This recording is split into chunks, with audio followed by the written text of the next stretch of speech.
After about 100 hours, I finally beat Monster Hunter Stories 3, and man, it was a blast. Collecting eggs, restoring habitats, taking down dangerous monsters, this is where the game excels. It's such a satisfying loop of gameplay. The turn-based combat somehow is challenging, especially towards the back end of the game. There's a multitude of systems at work here, such as the head-to-heads and different attack types, breaking monster parts to weaken different aspects of the monsters, the elemental weaknesses, and it all works together without seeming too overwhelming. And while leveling up does help mitigate some of the difficulty, not being prepared or taking a fight you're maybe even over-leveled for seriously can end up in a loss for you.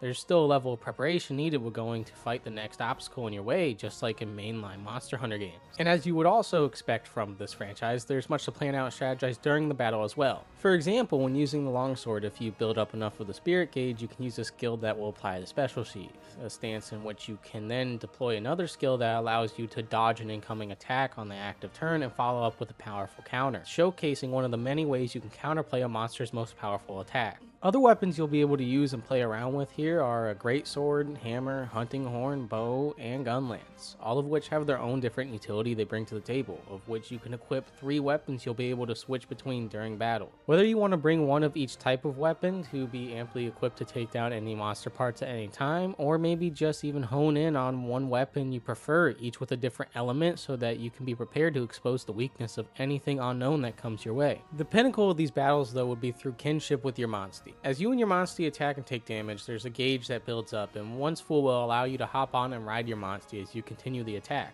to which you also unlock the ability to do a special kinship attack, which isn't just an extremely strong move, but also has a cinematic cutscene, for which each different monster has one of their own. This is all done while maintaining a beautiful art style with crisp battle animations, something which is a gripe I personally hold with recent Pokemon games as they lack that type of polish. While it may take a minute to get the hang of it, the turn-based combat system and everything incorporated into it is a delight.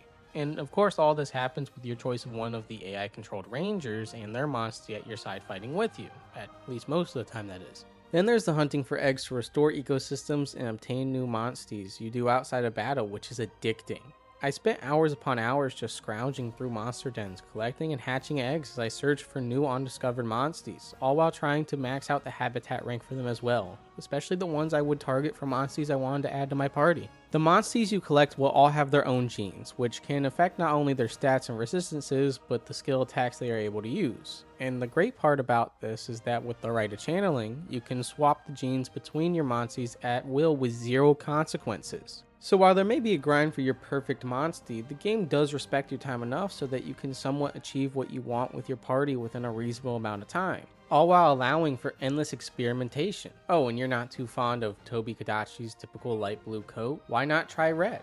Another bonus of having a monster's habitat rank S is that when hatched, eggs hatched from that habitat will inherit the element associated with the given area. It doesn't serve much tactical purpose outside of also being able to acquire new egg skills related to the element, but being able to essentially manufacture your own shiny Monsties is awesome. As far as the transversal goes though, there has been a bit more criticism of that, specifically that despite being on literal dragons at times, you are never able to actually fly, only fall in style. The traversal itself, however, is good. Different Monsties have different ways they can traverse, such as the aforementioned gliding any flying monsters can do, but there's also stuff such as swimming and climbing, to which incentivizes you to use a different collection of Monsties in your party that support the different types of traversal. And this is why personally I don't mind the exclusion of true flying, as the traversal available is baked into the environment and exploration of the game, but who knows, maybe we could still see a title update that adds true flight for post-game exploration, so never say never. But in relation to exploration, I would also like to mention that as you level up, you'll be able to melee monsters that you vastly surpassed in level while just exploring in the world, a quality of life mechanic as it really streamlines not only your exploration when returning to old areas, but also your ability to farm specific monster materials so that you can craft new and old weapons or armor alike. It's not like the world you go through is bland either. There's all kinds of nooks and crannies in which you can find stuff such as new decorations for your equipment, or sometimes you may even find an invasive monster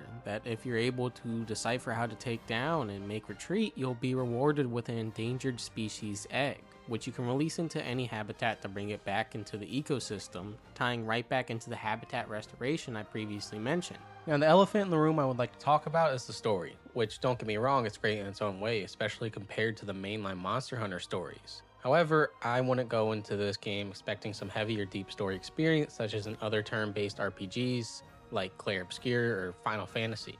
This game's appeal is much more in line with that of Pokemon, where a big part of, or at least for me, of what pushes you forward is the world and its monsters. Even then, this is an engaging story that did keep me wanting to know what would happen next, with some plot twists that actually did catch me by surprise. Here you'll be playing as the Prince of Azuria, or the Princess, it's a character you'll be designing after all. And you will also be the captain of the Rangers, a group of monster riders that try to protect, preserve, and understand the environment. Because of the crystal encroachment phenomenon, Azuria and the neighboring country Vermeil are on the brink of war, and it's essentially up to your team to figure out the truth of the encroachment and try to restore the environment while quelling the tensions brewing. Overall, it's definitely an enjoyable story that has some cheesy moments, but definitely adds to the overall experience of the game. And hey, sometimes it's good to not get invested in a story that you become so endeared with and then proceed to later rip out your heart, leaving an everlasting impact on your psyche, becoming so traumatized and attached that you download the music and listen to it on repeat, as even over a year later you still can't move on from it. So yeah, I'm completely fine with a game like this where the story is taking a bit more of a backseat in that regard and exploration and discovery is more front and center, which works because that's what the story's largely about anyway when it comes down to it.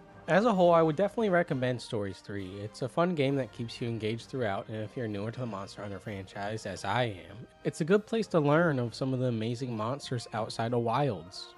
It's a good monster catcher and a great time, so much so that I will definitely keep playing, hopefully adding it as another platinum, as it is one I would like to add to my collection. One last time I will mention, if you're still unsure about the game and are interested in playing it, definitely play the trial version so you can form your own thoughts on the game with your own experience. Otherwise, if you got this far, thanks for watching, especially since I know it definitely wasn't the first review on this game coming out. Otherwise, like and subscribe if you enjoyed the video, and let me know what you think about Monster Hunter Stories 3 down below. Until next time, see ya.